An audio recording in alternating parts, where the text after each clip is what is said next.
Madam మందులు లేవు కదా ఇట్లా ఎడ్డతో అరక కట్టి దున్ని విత్తనాలు వేసి అప్పుడు సద్దలు రోట్లో పోసి దంచి వేసలు పెట్టి దమ్మ కలిపేది తెల్లాంతరం 4 సేర్లు ఉక్కేది మేము ఇప్పుడు 7 వేళం. మరి ఆ 4 సేర్లు ఒక రోజుకి అయిపోయా ఉంటదా అందరు మొగోళ్ళు అంతేనా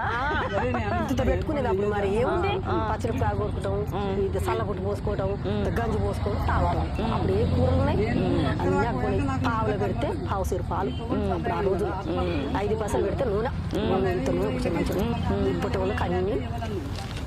మనమైనా రావు ఇలా 10 రూపాయలు కొంచెం నేను చేసేసరికి వస్తుంది అప్పుడు ఏముంది అన్ని ఏ గోంగూర కానీ దోసకాయ పచ్చడి కానీ పచ్చి పచ్చడి తొక్కుని తాలింపు పాడ పట్టుకొని అంచు పెట్టుకొని తిండి అందులో చల్ల పోసుకొని లేకపోతే చింతచారు పోసుకోవటం చింతసారా గంజి